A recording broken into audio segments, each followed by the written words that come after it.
And good day, good people. You're listening to AmericanFreedomRadio.com. This is Lifting the Veil, and I am your host, Cari-Lee.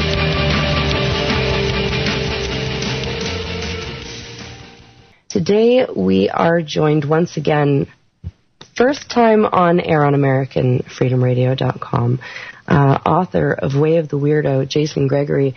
We did a pre-recorded show earlier this summer, and now we're going live. Jason, how are you today?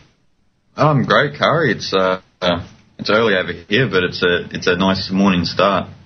Beautiful. You know, it's very cold in Manitoba, and there's snow on the ground, but we have sun today, and that's huge because in the winter you don't really get a lot of sun with all the cloud cover.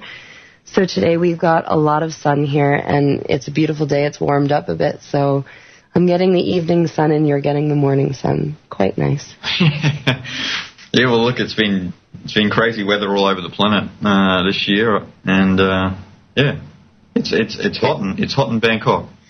Now, okay, the last time I spoke to you, you were in India. Yeah. Now let's tell the listeners a bit about you and what you do and where you've been in the last little while, just to catch them up. I mean, I already know, where you were and all the moves that you've done, and I can't wait to talk about that a little bit more because there's different reasons for why you moved and different things that you went through. But let's freshen the people up from your time in India to where you are now. Well, since India, I did a lecture tour of Europe, and then I actually came back from Europe to Nepal, where I've been before, and it's a place that I'm quite fond of, and I lived there for about 3 months. But yeah, certain things sort of put me in a situation where a lot of people are being tested sort of this year, so I had to sort of make a move from Nepal to Thailand for various reasons. But I'm here at the moment, and I'm completing my second book, and I've actually completed my second book, and I'm just in the finalising process there. And yeah, so I'm here at the moment, and for those who don't know me, I'm the author of Way of the Weirdo and the co-creator of The Sacred Sound of Creation. Yeah, and you did that with, I can't claim him as mine, but our wonderful video editor, Justin. Justin, we love you so much. Anybody that doesn't know, everything from Lifting the Veil that you see on YouTube on our channel, Lifting Veils, all that pretty promotion that you see and everything that tugs at your heart, that's all Justin. I give him little ideas, and he makes them into big, beautiful productions. And he did the exact same thing. The two of you put something absolutely incredible together with The Sacred Sound of Creation. Anybody who's listening right now, check that out on YouTube. It's a seminar that you did, if I'm not mistaken. I'm not sure where it was, though. Yeah, no, it was in Sydney last year, about actually this time last year. And, I did that on the Reality Unplugged tour. And the film was made intentionally for a film, so it was filmed. The filming that you see in that is not actually on the tour, but yeah, it was a presentation that I felt had value and shouldn't be lost in the ether. So we put it together in a film. And I know so many people are really glad that you did. I see it being passed around and shared everywhere on social sites. So thank you for what you've done. Justin, thank you for what you've done. Anybody that doesn't know, Way of the Weirdo, I'm just going to read the synopsis here, is a book set out in a journey-style atmosphere where you, the reader, need to make a choice in the search of your own existence. Unlike other books, Way of the Weirdo goes into true root cause of all of our problems here on Earth, while uncovering what the symptoms of what that disease is. Along the journey through the pages of this awe-inspiring book, you will gain a better understanding of why our world is the way that it is, while unlocking the truth behind who you are. In this discovery, we find that eternal freedom, which we all hear about but never experience. Such is the essence of the Way of the Weirdo. That is, that this extraordinary book will take us from a blind belief to direct knowing. It's something that I've been able to. I was gifted this book from Jason last year. We had actually been trying to do an interview for almost a total year before we did our first one, and it was completely well worth the wait. I was very happy to have the time to talk to you. The book is something. Can you tell the listeners where they can get the book? Yeah, you can get it anywhere online. You can get it through Amazon.com or Barnes & Noble or Powell's Books, or you can just go to my website, oneworldwithin.com, and you'll find it there. Yeah. And, it was well worth the wait, Cari, the first interview, so let's see what we can do today, huh? Yeah, definitely. Now, no pressure. Something that you mentioned is that everybody seems to be getting tested this year. And it's something that I can say for sure I'm going through myself. This entire year has been like one big, massive test of strength, test of character, test of faith, test of trust. Absolutely everything. Things that you thought that you dealt with a long time ago are kind of like right there at the surface all of a sudden, making sure that you get it almost. How have you been dealing? Yeah, I've been good. It's been a wild ride this year, like there's been ups and downs. It's like the pendulum swings harder for some reason in this year. I don't know if there's an energetic quality about that, but everyone that I know who is more awake and aware, I don't know if it's probably their unconscious at play, but everyone's sort of having their own particular tests in their own ways. And like you said, a lot of things that haven't been dealt with in the past are sort of rising to the surface. And, it might be all of our conscious attention that's gone into this year as well, and this is why it's our experiences are being affected like this. But, for me, it's been a wild ride. Like, I've had a great European tour. I've had sometimes struggles with health because of certain situations on where I live. Like, in saying that, where I was living was, especially in Nepal, was a great place, but at the same time it lacked a lot of things in a nutritional sense. Well, let's talk about that a bit, though, because it's so important to understand that you think that you can go just about anywhere and get good quality food. When you say that you were having a hard time getting good quality food and keeping your nutrition up, can you give the listeners an example of what you mean? Well, basically, when you go to places like, say, Nepal, and you go up into sort of isolated places, up into the Himalayas, there's not, like, Nepal's a great country. It's still predominantly people live on the land, but as the machine, has grown, its tentacles reach far. So a lot of the people are living on, there's still some organic food, but there's a lot of canned food, etc. That it's not the best sort of stuff. But for myself, it was kind of an awakening for myself, because I wasn't paying attention to my physical health, and I was so focused on writing the book that I was just eating whatever food. Like I never eat meat, but that's not a problem in those places because it is vegetarian. But there's a high sort of there's a lot of acidic food in India and Nepal, and for myself, I live my whole life not my whole life, but my last 5 years has been a mainly alkaline diet, which it sort of threw me off kilter, but I'm back to my best now. So, but yeah, for anyone that is traveling those countries, they will know that, and it just depends on, I suppose, how sensitive your physical organism is. For myself, I've always had a very sensitive physical organism, which is in some way a good thing and in some way a bad thing. Definitely. That's something that we all have to keep in mind, is that something that I admire about you is the fact that you can recognize exactly where the disease is coming from, whatever it is, whether it's what you're putting into your body or state of mind. And one thing's for sure, that when a writer sits down to write, the last thing that they're thinking about is eating.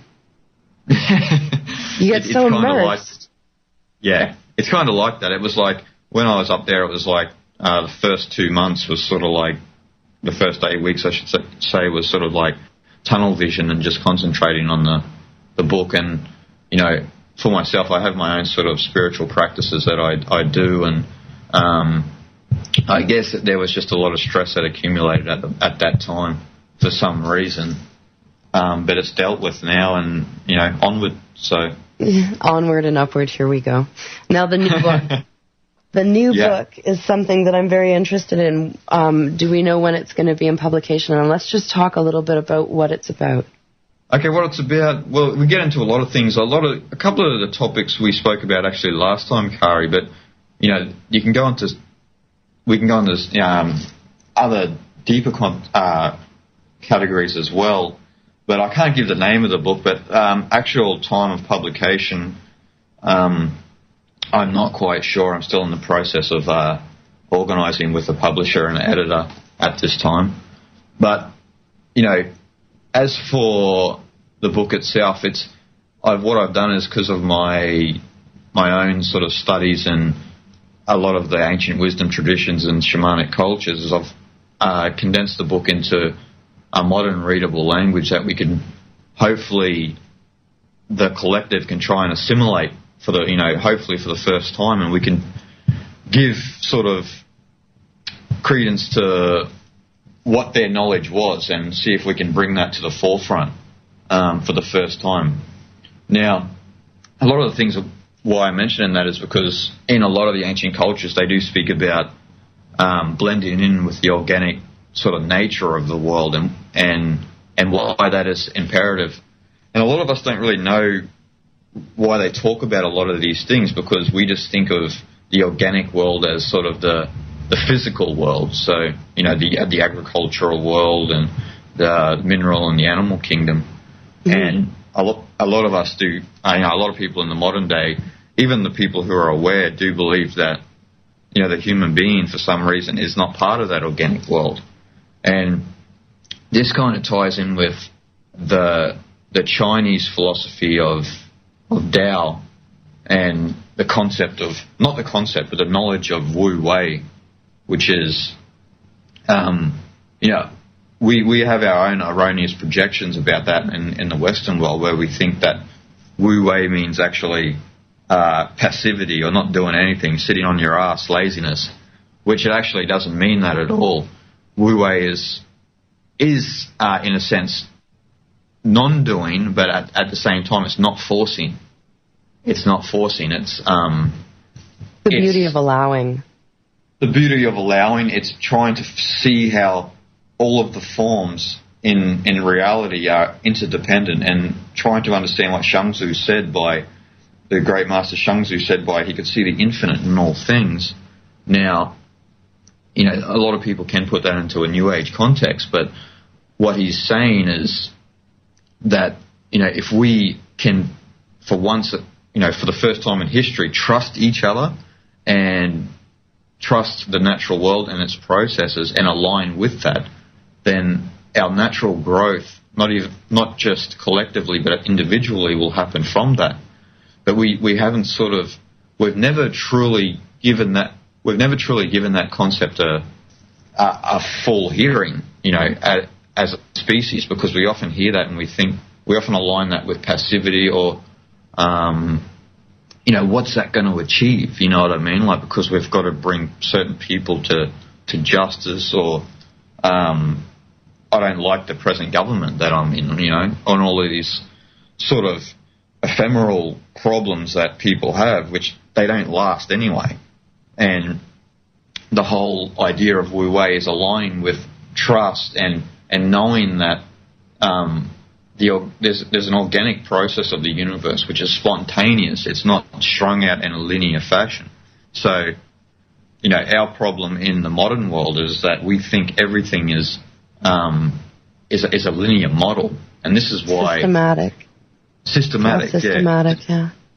And this is why anything, according to the ancients, according to shamanic cultures, Buddhists, Taoists, authentic Hindus, etc., they know that anything that is of a linear value is actually, it's an illusion in a sense, because the way that the universe is not linear. It's not linear.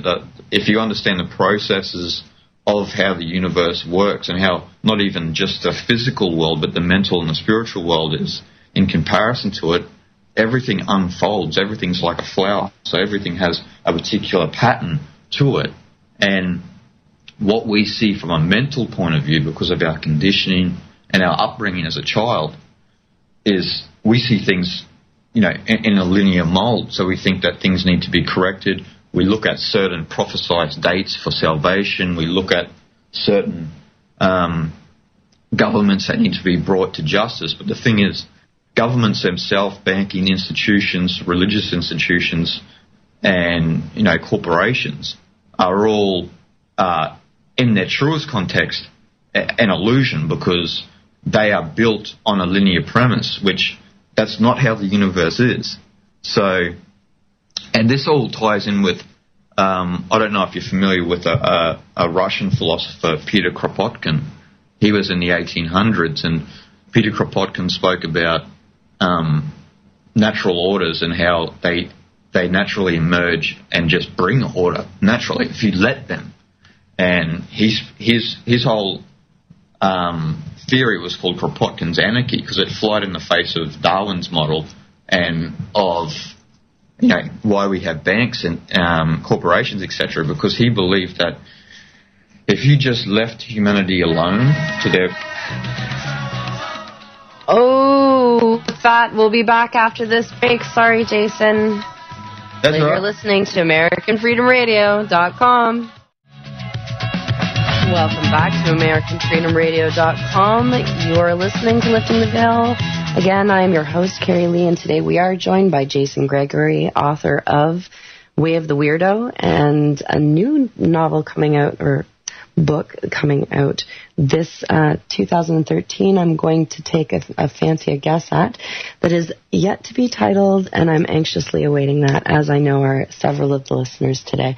Now, before we went to the break, you were talking about the Russian author, and he's saying that if you were to leave humans alone, can we just back up a little bit, because this is important. I want the listeners to hear this train of thought finished off. Yeah, for sure. Well, see, Peter Kropotkin, he sort of opposed the common thread in the 1800s, where everyone sort of believed in Darwinian's model and the linear mode of thinking, that we need corporations, governments, banking institutions, etc. But he opposed that because he understood the processes of nature, the processes of the universe. He understood what we were speaking about earlier with the Wu Wei, with the not forcing but the allowing. And he understood that things in the universe are spontaneous and are not strung out in a linear fashion. So he created a thing. Well, it wasn't really created. Well, the theory was created by him, but the name wasn't created by him, which is Kropotkin's anarchy. But it's basically that if you were to leave civilization alone, that naturally, because we are part of the natural world, we would naturally develop a system, a pattern system that would be organic, without the need of governments, without the need of corporations or banks, etc. So that was his model. He was sort of laughed at and frowned upon because, we don't trust each other and we think that everyone's a foreign enemy. But, if we could do this, I believe it would happen as well, only because of how we are intrinsically part of nature. Like, we need to come back to these original understandings of the ancients, because the human being itself is just an expression of nature, expression of consciousness. It's not, we've got to sort of get out of these new age ideologies, I believe, of that, we were genetically modified, or that we come from a star being, or that, somehow that there's some reptilians on this planet. I don't believe that's true. I think that's a lot of new age jargon. Because when you understand the processes of the cosmos, of the universe, you see that natural patterns of a planet has to express itself as the human being, because it's one of the only ways that a planetary body can physically express itself and physically embrace itself. The problem is with that is, we have this mode of, who are we and what is our position in the universe. So we develop a conditioning. And then this conditioning puts us against the cosmos, So, and for those who want to study, and for those who want to study Peter Kropotkin's work, it's Kropotkin is spelled Kropotkin.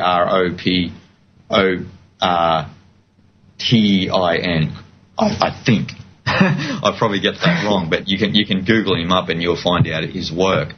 But it's just in that trusting, in that understanding that look, we are part of intrinsically part of a planet that is part of a universe, and our consciousness actually, which a lot of the ancients knew, the human consciousness is to try and fully embrace of how all of these forms is somehow an essence of a substantial reality, of an underlying formless world, which the ancients called Tao or Brahman or void or Sunya in Sanskrit.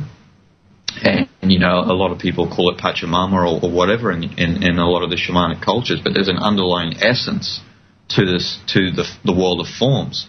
So if you understand that the world is spontaneous, we don't live in, you could say, the Judeo-Christian idea of the world where we are in a sense created from without. Where the idea of the true idea of the ancients, especially in China and in India, is that the world has grown from within to without.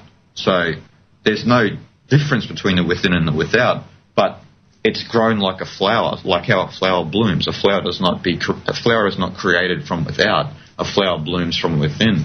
And when you understand processes in nature, the human being is the same. And expansion in consciousness works the same. Yet we don't see it that way because we think somehow we are created. And, that's not the way that the universe is. No, definitely not. I don't know if anybody out there checks out Starscream on YouTube, but he talks about this a lot, the microcosm and the macro, and the idea that we are just these small little teeny tiny pieces of the bigger picture, and inside of us are these tall little teeny tiny pieces of what we are, of what the universe is. So none of this to me is foreign. None of this sounds like it's impossible or it's not true. A lot of what I see going on is a lot of disinformation to make sure that we completely continue to stay disconnected and fight each other. If we were to start just allowing, and that's very difficult. I'm this last month, I know everybody's heard me every single show. I'm sick. Okay, so here's the deal. Yeah. It's all come down on me. All these little things that I've been dealing with, it's stripping away all these layers for me. That's the way that it's working in my world.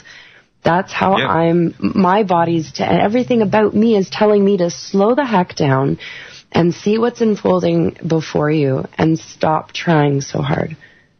In all honesty, go ahead. And that's great, Cari. These are some of the revelations in the quickening as well, you know what I mean? Like we start to unravel sort of actually why we're going through this hyper speed of time, you could say, or this hyper pattern, because we've got, oceans and oceans of information, but not a drop of wisdom.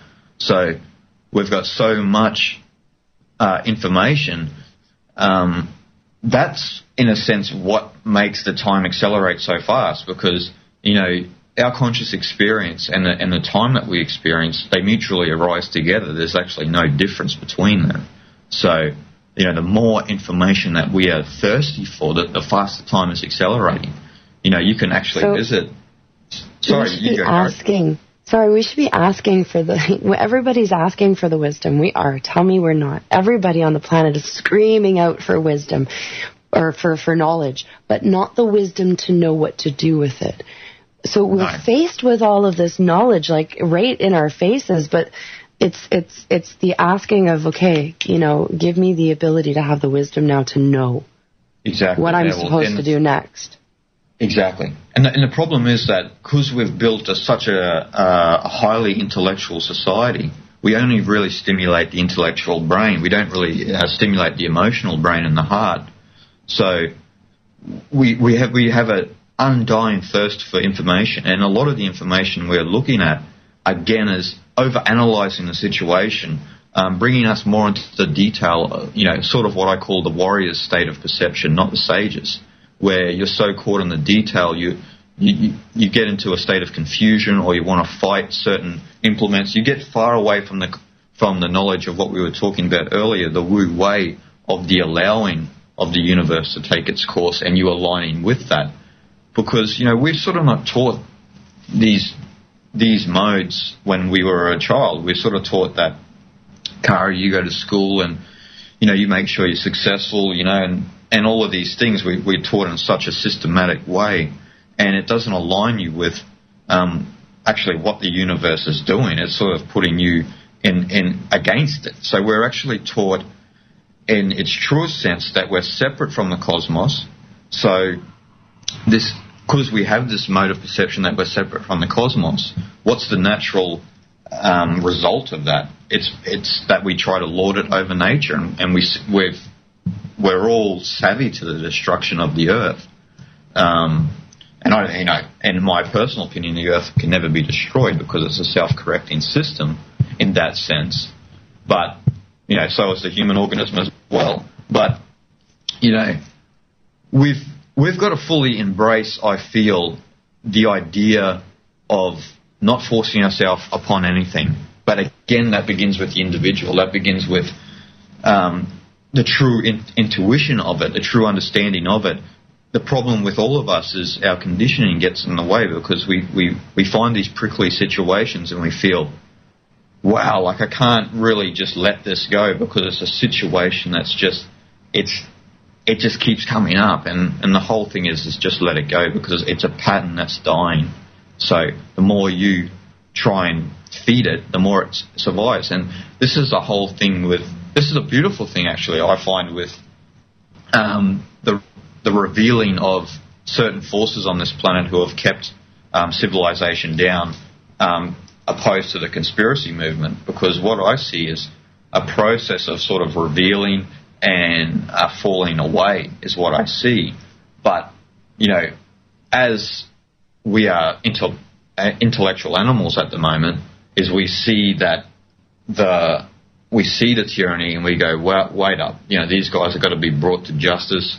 We've got to look further into the detail of the matter, and this is what will bring us freedom. And it's like, no, this whole situation is here to see that something is falling away and something new is arising. So, like a skilled martial artist, instead of coming into the fight with force, let them overextend their reach, and you apply the slightest pressure and they fall on their ass.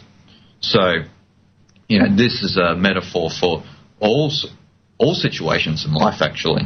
But, again, because of our highly advanced intellect, we don't see things that way, because we overanalyze. We're a scientific race that sort of has lost their spiritual intuition, and I feel that a lot of the new patterns that are emerging are sort of saying to us, let's sort of align with this idea of Wu Wei, of not forcing ourselves on the world, and see if we can spontaneously grow into something new, because spontaneity is how the universe is. It's not strung out in a linear fashion.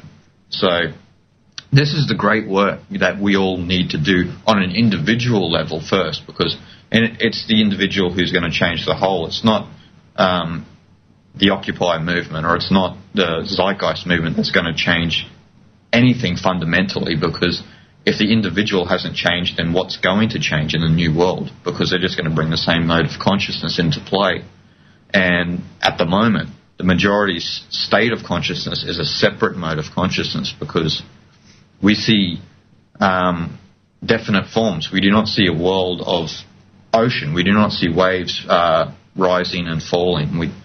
And this is what the shamanic races can see. This is what all of the Chinese, the Indian, and the Egyptian civilization could see. They can see that the world of forms is nothing more than a massive ocean of consciousness rising and falling, but you don't need to define that. You don't need to be brought into the world of Maya, which is a Sanskrit word, which is basically measurement. You don't need to measure the world, because the world is immeasurable, actually. So it's only our intellect that wants to measure. So that's amazing. We were just talking about this on the break, and not to interrupt you, I'm sorry. But I had a conversation with an Indian elder here in Winnipeg, and he drew a picture of the sun as we would draw it in preschool, and he drew it with the lines coming straight out. And he said, "This is what's wrong with you white people." And I just laughed, right? Because I mean, civilization was brought to them by us. Okay, fine. But he giggles about it, and I giggle back with him. We've got a good relationship. And he says, you see that there's a definite line to the earth of the sun. When tribally, there is no direct line from the sun to the earth. It comes out like a serpent. It comes out like knowledge. It comes out in waves, and it gets here when the observer observes it. It has nothing to do, there's no measurement. There's no measure, and that's beautifully, he depicted it like that, Cari. It's a thing of the new developed world, isn't it? It has come from white people, but it has sort of sunk its roots deep into all civilizations on this planet. I've traveled a lot, and what you and I are speaking about now is still foreign to someone in Nepal or India or Egypt, and it's like, wow, like a lot of this knowledge has come from here, but it's been lost. Like there are still only various people who hold this knowledge true.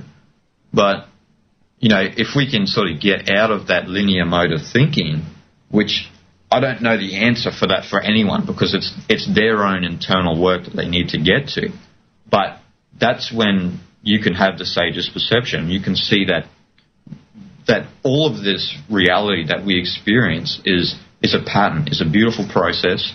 And if you're caught in the detail, like say, for instance, if there's a war, you can be caught in the detail of the war, or you can see something unfolding on a different level, because actually, in truth, there's a lot more going on when we go through a process of war than what we actually think. That may sound metaphysical, but that's the truth of the matter. And it's the same thing as like when we see an ant colony on the ground, like we'll see an ant colony that's, going crazy, and then a human steps on it. There's something else going on, you know what I mean? It's not a superficial understanding of what we think. And with that, we're on to our last break of the hour. We'll be back. Oh, no, we're not. Well, we'll be back. It is our last break of the hour with Jason Gregory on American Freedom Radio. Yeah, there's just no fooling us anymore. There's no fooling the children of the revolution. That's who we are. That's why we're here. There's no quieting us. There's no telling us to shh, because we don't listen. Anyway, welcome back to Lifting the Veil with Cari-Lee. Once again, we're joined by Jason Gregory, author of Way of the Weirdo and co-creator of Sacred Sound of Creation, which I suggest everybody looks up on YouTube. It's definitely well worth the time that you take.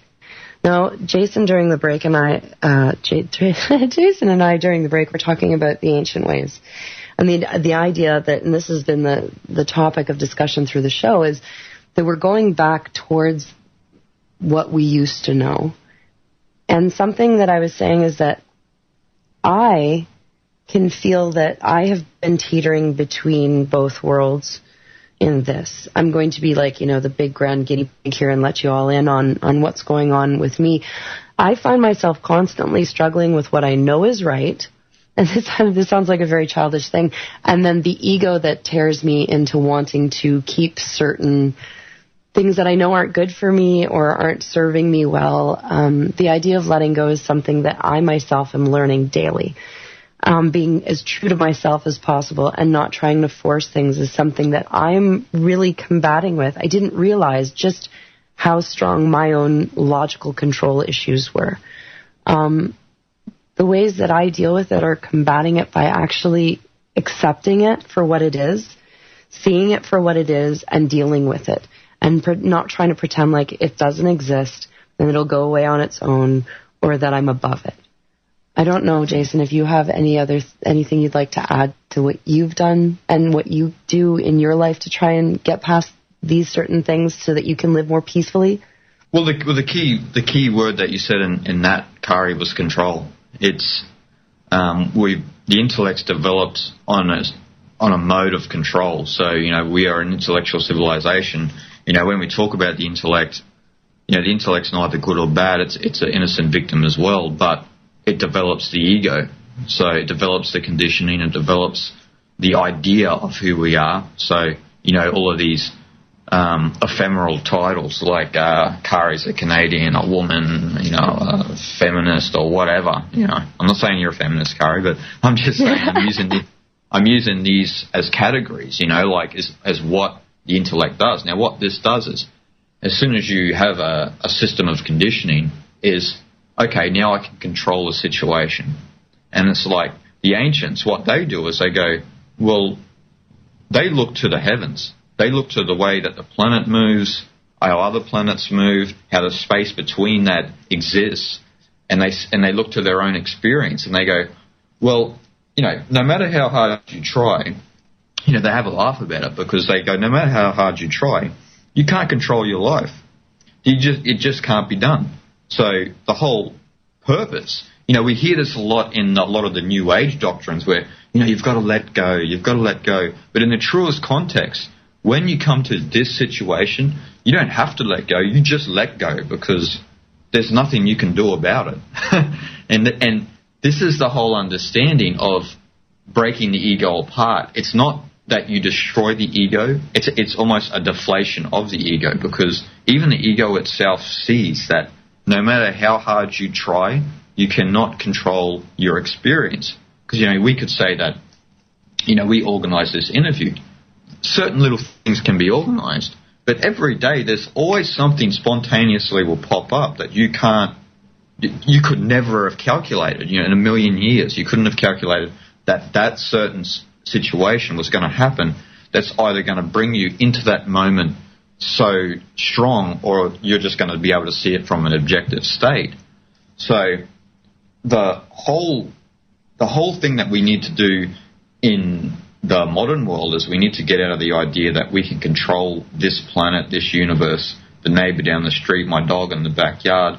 We've got to get out of these ideas, and we've got to fully embrace the spontaneity of the universe. We've got to fully embrace how our experience unfolds just like the universe. It unfolds exactly how it is. It's spontaneous. And, you can see this in your own experience. If people say, the universe isn't spontaneous, okay, so tomorrow, calculate every little thing that you're going to do tomorrow by the hour and see if you can achieve all of those. And the answer is, by about the second hour, it'll just be impossible to achieve all of those things. So you can prove to yourself, actually, that the universe is spontaneous. So understanding that means that we need to loosen our grip on the world. We need to loosen our understanding of control, and that we can't control this world. And we're never going to be able to control this world. And the ideas of lording it over nature, of the constant fracking, the mining, the destructions in the Amazon, comes from this understanding that we can control something that is uncontrollable. And we're feeling the effects of that now. So, for those out there who question that the universe is spontaneous, calculate your own experience and see how it unfolds beyond your own will, And when I say beyond your own will, I mean beyond your own ego, because I believe in the truest context, our real will is aligned with the universal will. It's just our ego that gets in the way. It's our conditioning that gets in the way. And this is what I call the great work of eternity, because it's not until we break down all of these illusionary barriers within ourselves that we will understand more about what this vast, infinite space is that we live in. We need to keep that in check. We don't live in something that's limited. We live in a vast, infinite space, which when you even contemplate for a couple of minutes, you think, well, that's pretty crazy. Like, I'm sitting on this ball that's in something that never ends. And, that's something that the intellect can never understand. It's only something that your heart can understand, your intuition, that your intuition knows. So if we can break down a lot of that conditioning and loosen the control, we will move in a different direction. But a lot of people, like what you mentioned, Cari, are going through similar situations. And I'm not going to say that I'm above it either. But we always have this dichotomy of the intellect steps in to try and deal with the situation where we know intuitively that that's not what can heal the situation. We know it deep down, but we still go with the intellect anyway because it's logic, it's reason. That's what we're taught in school. So, if we can get out of that, or we can just somehow, what I feel is slowly happening, which is something that may be a foreign concept to a lot of people, is the intellect is slowly merging into sort of a new relationship with the intuition, which we've never had ever. Like the ancients are the most intuitive beings that have existed. But in some sense, there was not the high intellect. When I feel that the intellect's not something that's evil or bad, I think, as we said, there's always natural patterns and there's natural patterns of growth, etc. I feel that the intellect has grown for a certain reason, to be aligned with the intuition, to understand things, not just intuitively but intellectually. So I don't want to cast a war against the intellect. I just feel that it's the overdevelopment of the intellectual brain, which gives birth to the ego. That's one of the big problems. So, it's just loosening that control, and once you loosen that control, you will see that there's nothing that needs to be forced actually in the world. Yeah. We're going to talk about more of this after the break. We are now at the last break of the hour. Again, you're listening to AmericanFreedomRadio.com. This is Lifting the Veil with Cari-Lee. We're joined today by Jason Gregory, author of Way of the Weirdo. And when we come back, we're going to talk a little bit more about how to integrate intellect and intuition, possibly what is holding us back, and little things that you can do in your life to take back that, I want to say that power, but it's not, because it's not yours. It's just, it is. And you kind of swim through it as best as you can. So we were talking before the break about the idea of intellect and intuition meeting together. Yeah. And this is very interesting to me because I don't know. Logic is masculine in my eyes to some extent. Not that I think that women are illogical. That's not what I mean. And no, I'm not a feminist. But I appreciate the balance that male and feminine, masculine and feminine are supposed to be bringing to each other. And I think that that's a lot of the issues that we're facing with all these control mechanisms that we're faced with in our lives, because a lot of them are more of a patriarch type control mechanism. Not to say that I think, everything should be feminine and ovaries and flowers. Well, that's not what I'm saying. What I'm saying is if we were to create some type of balance where we were to, feminine is very intuitive, masculine is very logical, this makes sense. So let's finally have a marriage of the two without one having to dominate the other, and allow masculine to be masculine and allow feminine to be feminine. And that's my 2 cents. And if you have anything to add to that, please do.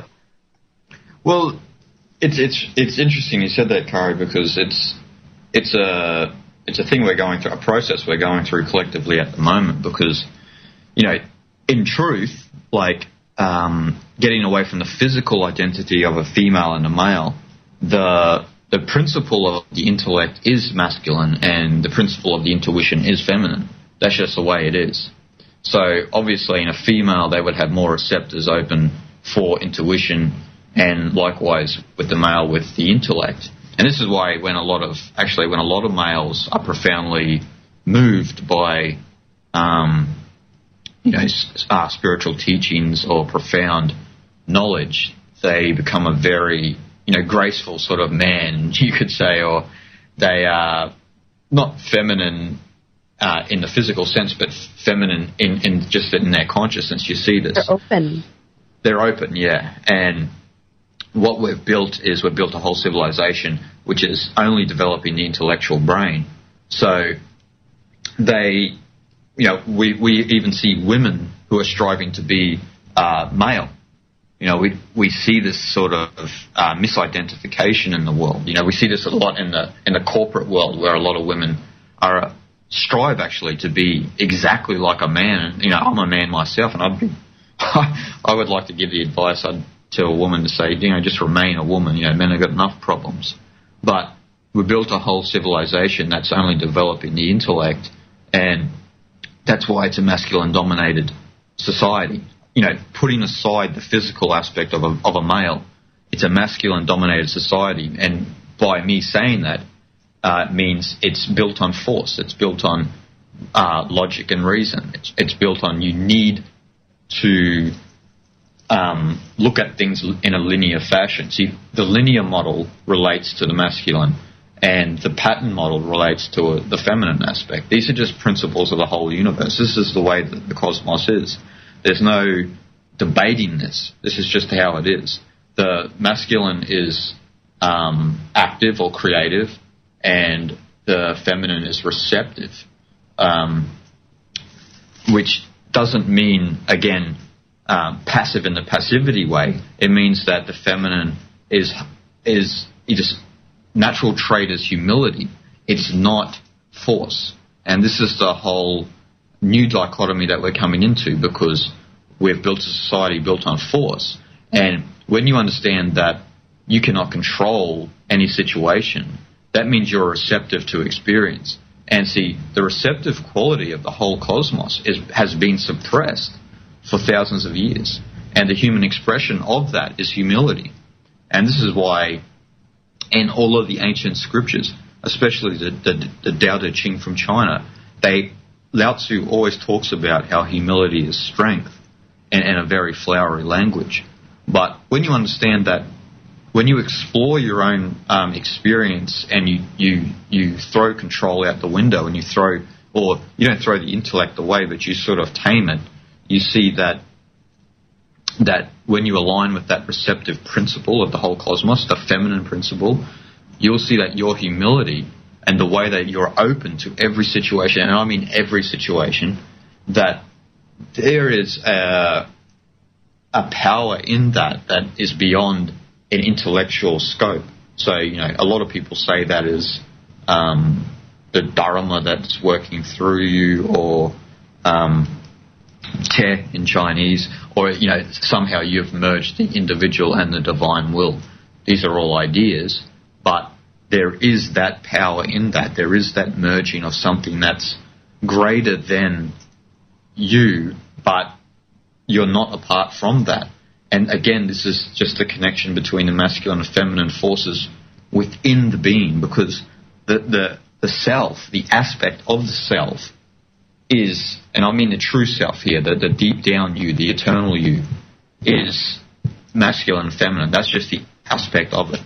So, this is why in a lot of Gnostic traditions and in Hermetica, they talk about God being androgynous, being both male and female, in the metaphysical sense. We're not talking about the physical sense.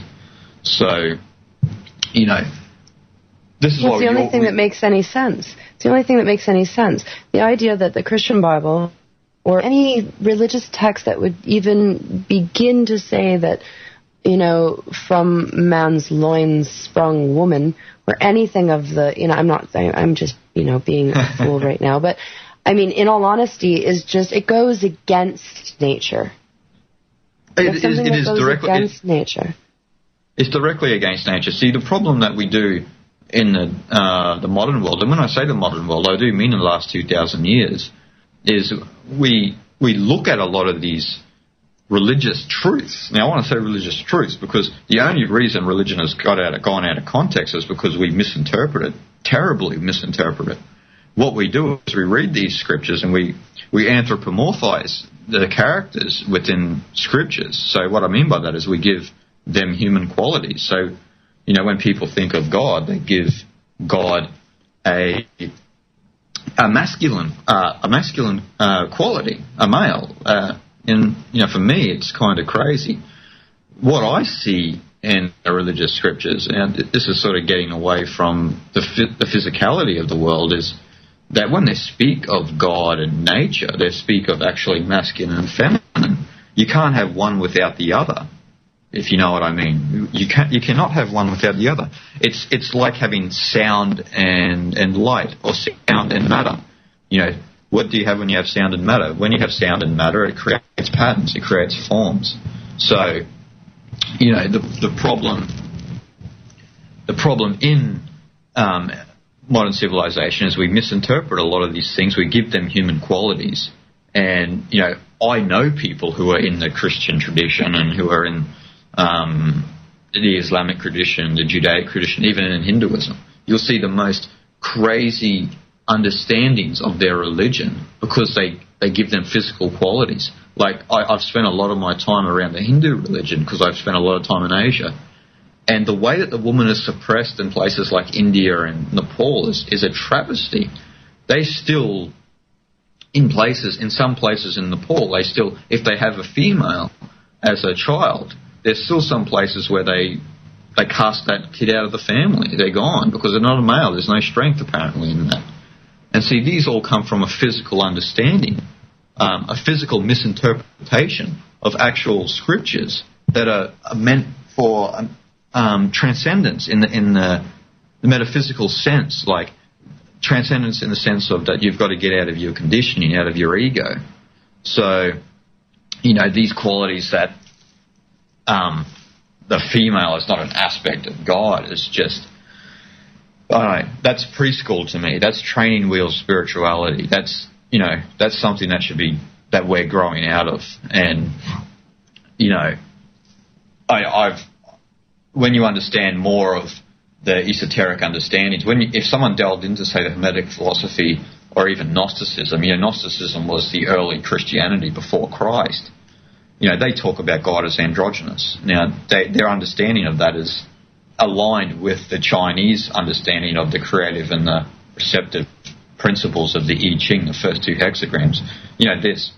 There's no debate in this because when you look into all ancient scriptures or you look into all shamanic cultures, there's two forces that underlie all of reality, which is the creative and the receptive.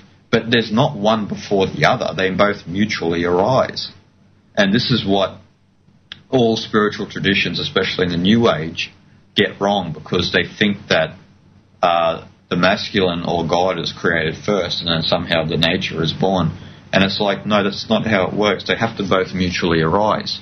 And then when you explore that, you find out sort of what that non-duality is. You don't find non-duality, understanding everything as a singular organism. You do not find that in exploring one aspect of reality. You find it in exploring both aspects of reality. So, this aligns also with how the universe is. A lot of people say, what's first? The birth of the universal consciousness. And it's not. That's truly not what it is. Because what happens is the universe produces consciousness, and the consciousness evokes the universe. That's just the nature of how it is. Both mutually arise. So, if we can go deep into something like that, then we can understand that, okay, there is obviously a purpose of why there is a female and a male in a physical sense. It would just be ridiculous if we were to say the female is a lesser being or an inferior being. It wouldn't make any sense. For me, that would be understanding that the whole cosmos had made a mistake. Because if the idea of the Judeo-Christian, Islamic, Hindu idea is that the physical interpretation is that the woman is inferior, then that means that we should have built the whole God. Then should have created a universe with just males. That would be a world that I wouldn't want to be part of personally. But that's what's sad too. I have to say, in the midst of all this, where we've seen that we've made men lesser or women lesser, we're now beginning to make men lesser. We're now starting to prop up women with penises. I don't know how else to say it. And taking the role away from the men to try and make the woman stand all on her own without having her own at the same time. A woman has her direct traits that make her who she is, as does a man. And it seems like we're at this tragic time in history where the demasculization of men is coming into play, and let's take all of their masculinity away from them and give it to the pocket, put it in the woman's pocket somehow. I can remember seeing it when I was still watching television on ridiculous sitcoms and stuff back in, say, like 98 or whatever, we've turned all men into dumb Homer Simpsons that don't need respect. Like, there's another side to this coin. They haven't just been staring at us like all women are evil snakes that plagued the entire planet. You know, it's not just that, but now they're turning around and they're taking the masculinity away from the men too. It's a very, very confusing time. So when you're sitting in the middle of all this, the only thing that seems logical in any of this, logic, is to amalgamate the two and find that settled place inside yourself where you can have masculine and feminine calmly together. Again, it starts with the individual. Yeah, for sure, Cari, and that's one of the big things, isn't it? It's good that you mentioned that. It's the demasculinization of the male is happening at the moment, and you know, it's kind of I would say probably a collective guilty conscience we've probably had for thousands of years of how we've treated women. So, you know, we never take things in steps as an intellectual race. We go from one side of the coin to the other, and we just flip it over, and there's no sort of gradual process. And, you know, this is only going to confuse, like what you said, it's only going to keep confusing the civilization more and more. And, you know, the dumbed-down Homer Simpsons is sort of the common thread for a male, actually, in this world. You know, I come from Australia, and, you know, it's kind of frowned upon if, you know, you have a couple of brain cells working and you're a male. You know, that's kind of frowned upon. You should be a bumbling idiot down at the pub. You know, that's sort of what a male, the stereotypical male in Australia is like. You know, you shouldn't be reading books, or you shouldn't have a kind heart towards women. That's not masculine at all. You should be down the pub, you know, talking about the football or something like that. That's an overall Western. That's something that I can say for Americans with their football and their baseball, and the Canadians with their hockey and their football and their baseball. I'm not putting down any of these things. Please don't look at it as a judgment from me. I'm just saying that stereotypical male is a very Western created blasphemy of what the man should be.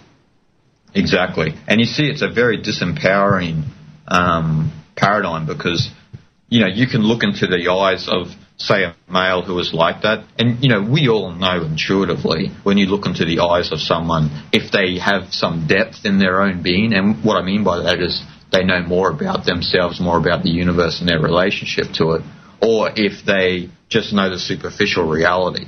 So, you know, they just drink 1,000 beers, they hope their local football team wins the game, and then they go and talk about people behind their back and, you know, try and attract 1,000 women. You know, you can see the light sort of taken out of the eyes of these individuals, which is a sad thing, because the whole civilization at the moment is built on these modes that, you know, women are a trophy and men are just idiots trying to attract that trophy. That's all our world's built on at the moment.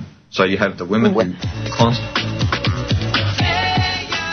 women are not men are not meal tickets, and women are not trophies.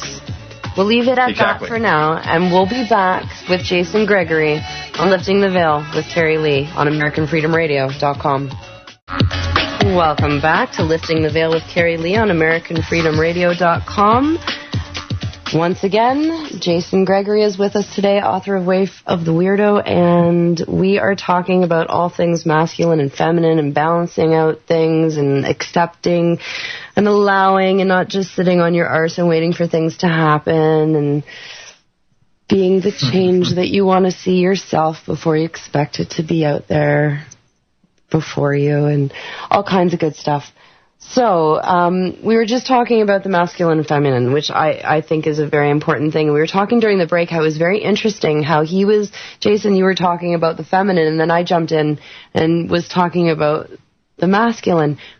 You were on the side, there was no side, but you were defending the feminine, and then I came in and did the same with the masculine, and both of us kind of went, oh wow, that was really cool. So I decided to share how cool we thought that was with you guys. But it's interesting how these little synchronicities happen. And this is what we're talking about when we say if you watch things unfold, they unfold exactly how they need to. There was balance created as, it's just a beautiful thing. It is beautiful, yeah. And I think that's,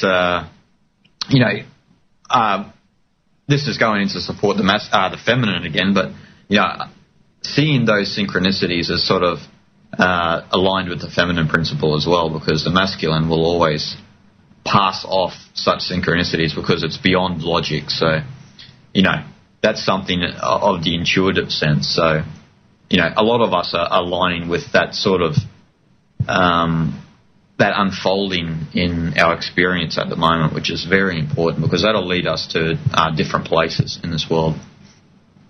And it's confusing too. Like it's very confusing to go through all of these different feelings as you find yourself balancing off, that's what I'm calling it. This is Cari's great balancing act this year. Has been this constant tipping of the scales and trying so hard to keep that balance. It's been like my word of the year. If there was, like Pee Wee Herman's crazy word of the day or whatever it is, everybody scream, balance.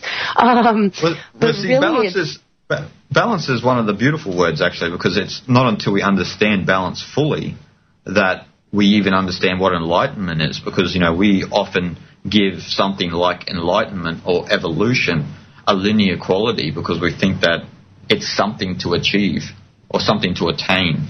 And it's like, no, that's not what it is at all. Enlightenment in its truest context is a balancing act. It's a balancing of your masculine and feminine principles within yourself. So it's like riding a bike, like you sort of fall one way, but then you straighten up at another time. It's like being caught. It's like the difference between a warrior and a sage's perception. Like a warrior will be caught in the detail, but then they'll step back and see the harmony playing out, and they'll think, well, geez, it was stupid of me to be caught in that detail, but they rest in that sort of eternal now, you could say, from an objective state. But it's that constant ebb and flow of life, that constant balance that we discount, or actually that in some sense that we fight.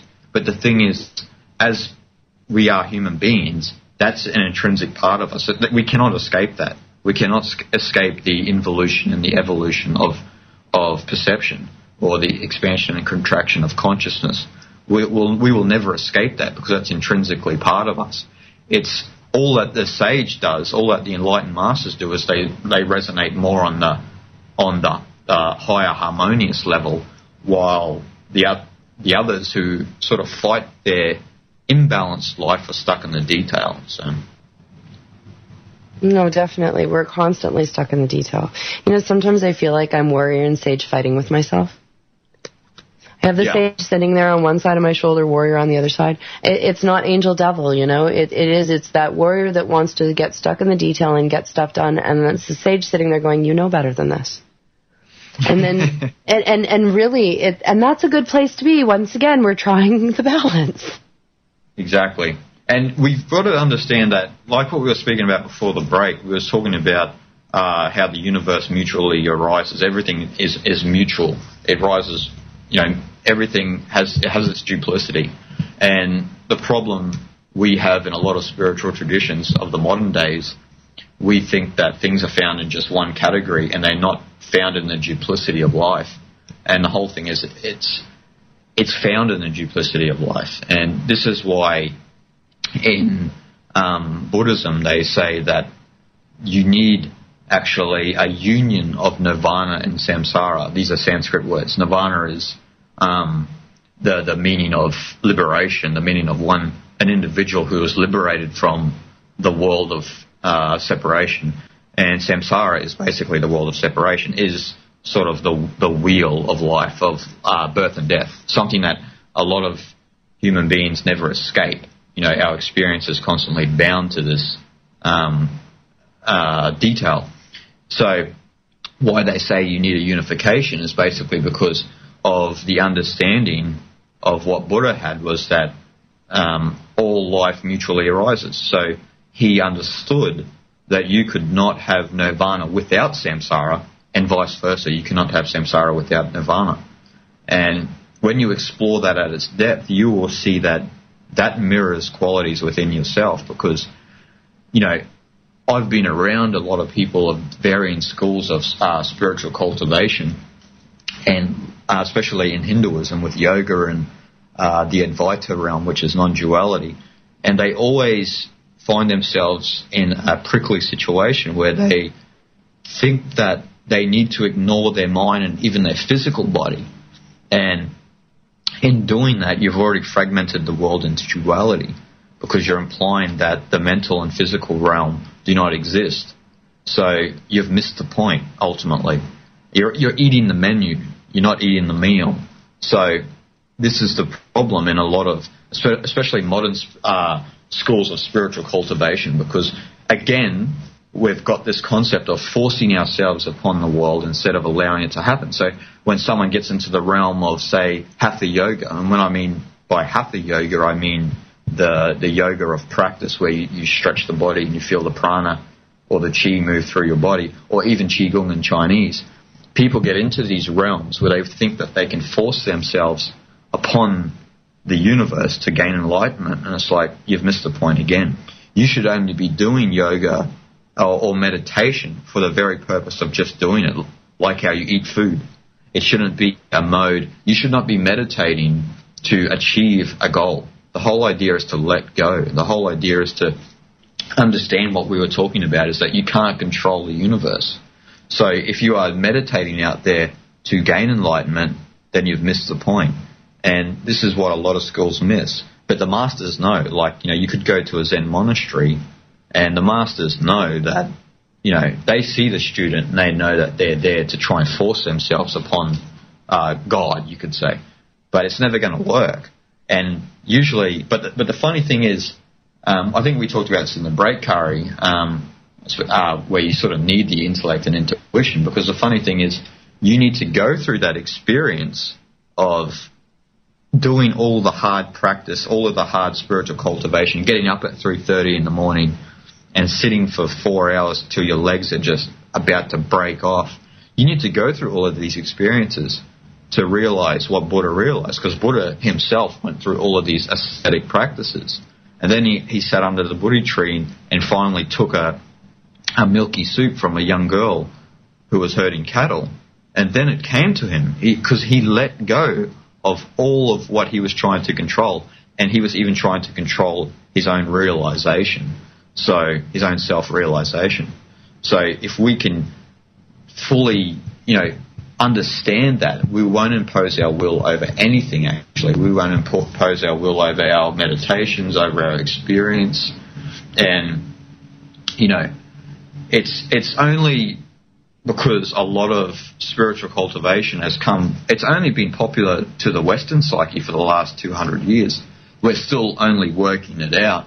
But that's not to say that in the Eastern world they've missed the point as well, because I've been around various schools in the Eastern world, and I feel intuitively from my experience there that a lot of people there are still only eating the menu because they are doing it for some sort of sense of spiritual pride, almost like how an athlete is. You know how you see an athlete has that certain egoic pride about them because they think they are sort of somehow above someone else. You see that in a lot of spiritual schools as well, where you see a lot of yoga masters or a Taoist or something like that who are very up straight. They're almost stiffer than businessmen, you know. You know, I hear it in a lot of the talk show radio people, people on talk shows.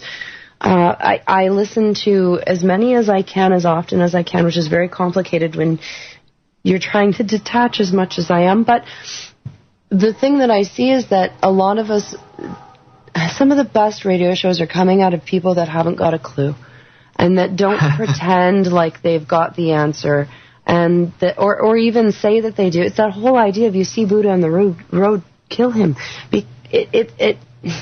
There's no definite. The minute you think you have it, it's gone. And it's very, very complicated in I find in this world to get that sense of, no, you don't know anything. A friend of mine, Max, he always poses the question, what do you know for sure? And if you sit back and you realize, well, not much.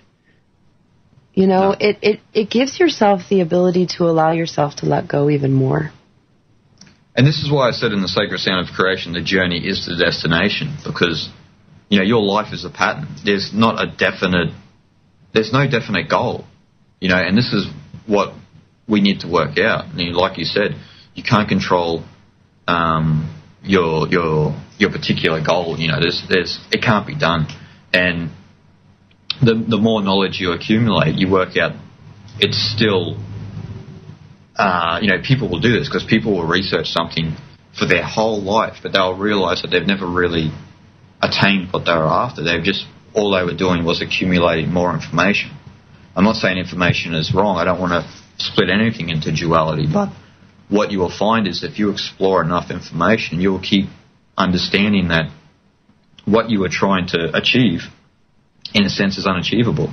It's like trying, you know, modern science and organized religions, they try to categorize what God is or what the universe is. And that's something that we can never do on an intellectual level.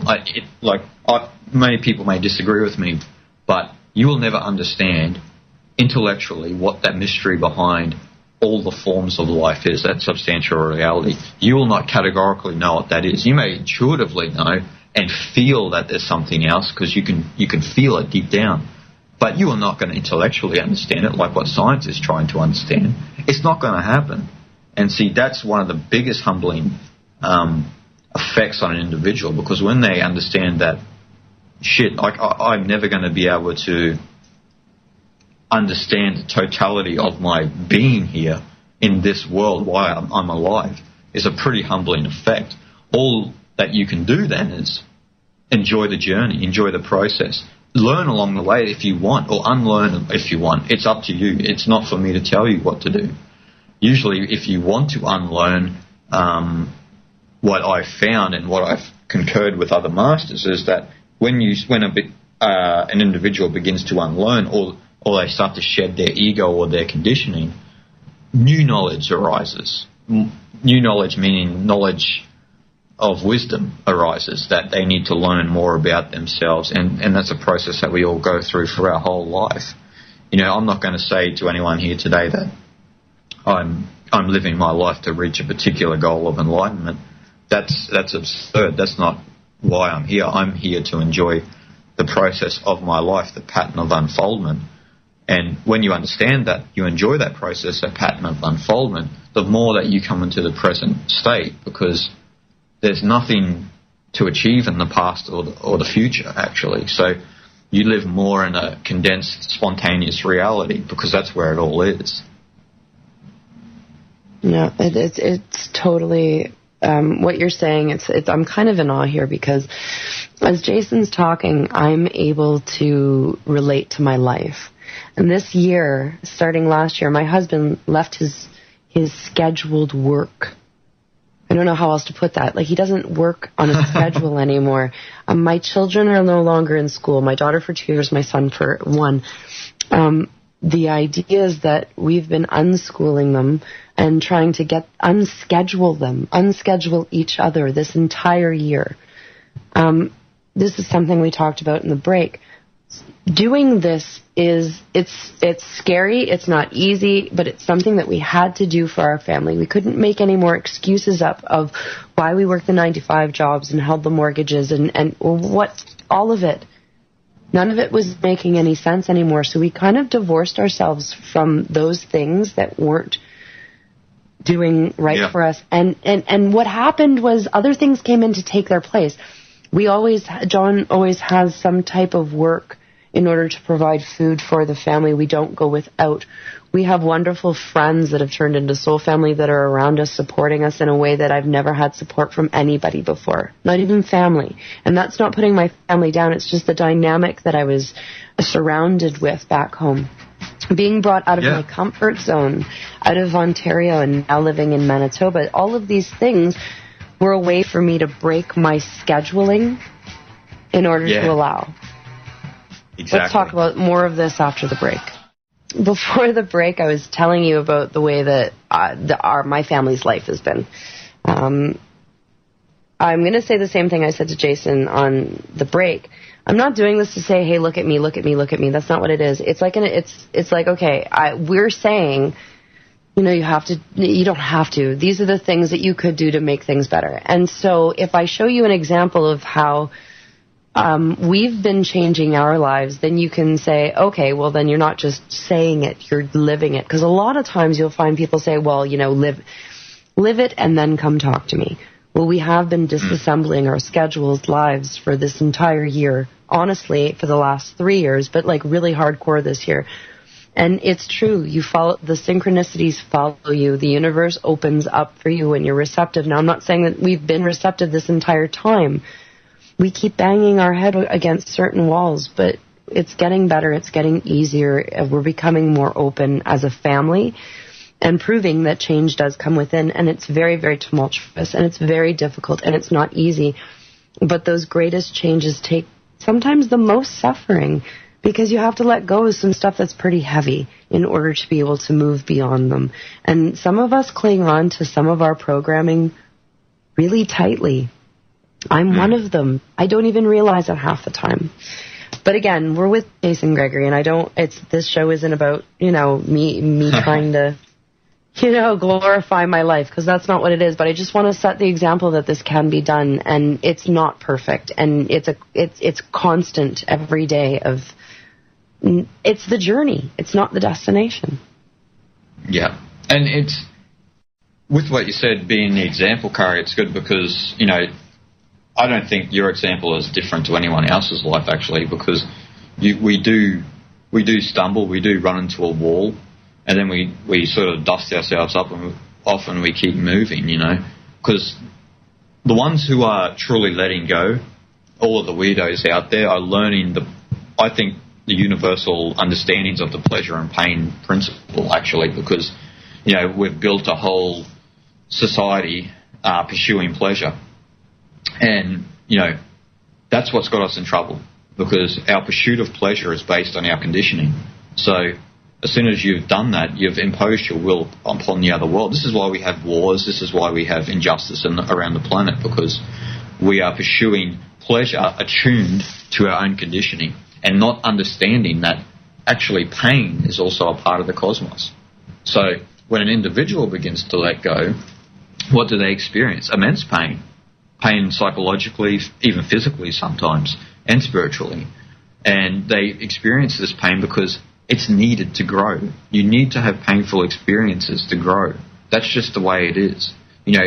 Any of us, anyone who is listening, or you and I, Cari, can concur that every painful experience that we've had has helped for our expansion in consciousness, actually, as allocated for growth, because you've learnt something from a particular situation that if you were still in the modern egoic state, you would just be ignoring painful experiences and trying to pursue more pleasure, which is the common state of a human being these days.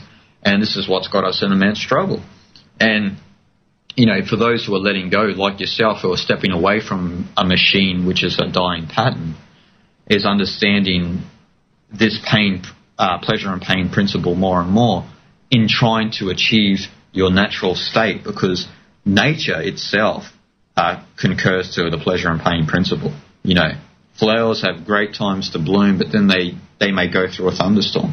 It all concurs on all levels.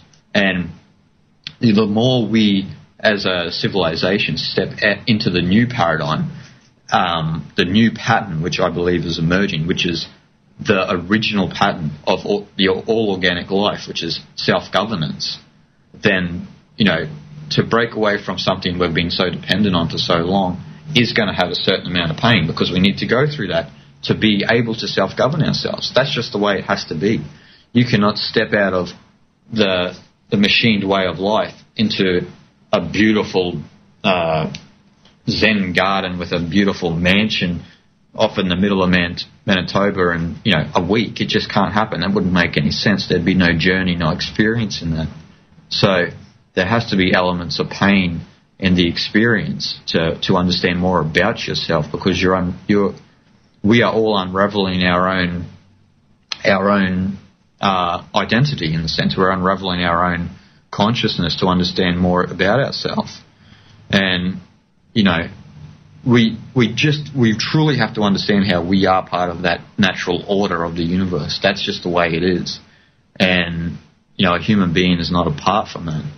And this is the Chinese idea of Li, which is Li actually means the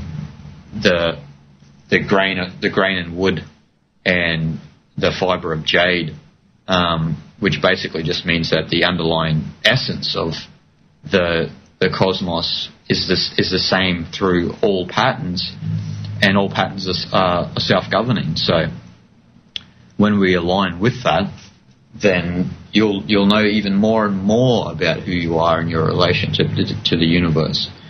But we've built a model it's dependent in the grossest sense. I don't want to say that we can ever reach a state of total independence physically, because that's absurd. We are interdependent on all organisms of the planet, but to be independent in the sense that you're self-governing your own particular experience, your own life, is where we should be moving as a species. I don't want to say we should be moving, but I think that's the natural order, the new pattern that's going to take place, because we've gone through thousands and thousands of years of being dependent on something that's it's systematically flawed. Because it's built on a linear model, it's systematically flawed. It's not aligned with the universe. So when you have a self-governing system, it aligns with the spontaneous nature of the cosmos. So, there's no ifs and buts about it. That's just the way it is. So, the system model is flawed.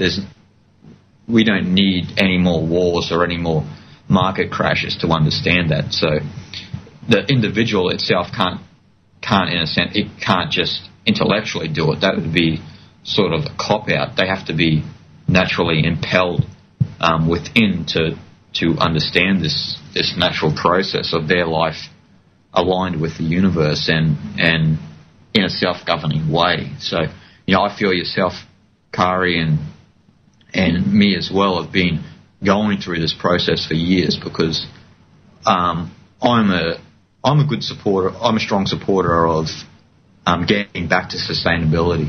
I don't know the ins and outs of all plant life, and that I'm not going to delude the listeners into that. But I've got a common interest in getting back to the natural way, not just because I oppose the machine.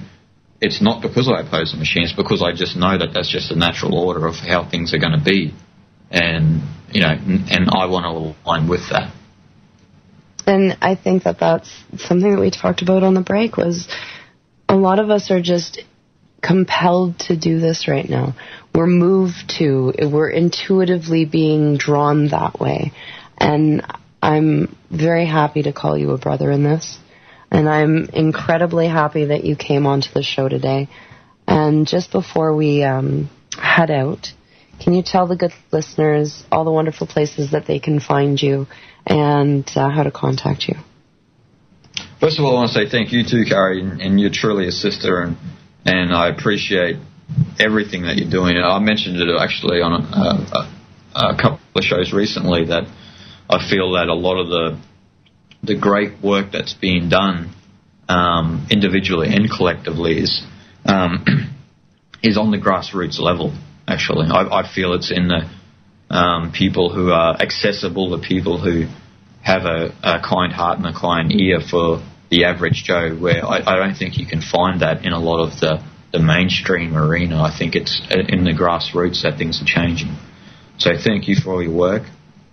And for the listeners, I just want to, you can just go to my website at oneworldwithin.com, and you can find all of my social media networks there. You can see all the updates, and you can even email me personally. My email's on the contact page at oneworldwithin.com. Thank you so much, Jason. It's been an absolute pleasure having you on the show. Like I said, thank you so much for the listeners tuning in today. Next week, Saturday, November 24th, we have Rob Slonka, from www.healinghut.net to discuss alternative cancer cures. He cured his cancer, and we're going to talk all about that with him. And also a very special pre-recorded show is going to be done as far as I've scheduled for the 27th of November with Hyrosonic. For those of you that don't know, that is Ben Stewart and the band Hyrosonic. They're together. It's not like it's just his band. It's the whole bunch of them. And I'm going to have the group in studio. Their studio, live on Skype, pre-recorded for the guests. And we're looking forward to that. Thank you so much, Jason Gregory, for joining the show today. To everybody that's listening, peace, love, lollipops. Just be good to each other and start within you. And if something feels like you shouldn't be doing it and it's not serving you, then stop doing it. And from Angela Foreman, a great quote, "The one thing we know is we do not know. If we think we do, then we do not." Thanks so much. See you again next week. Peace.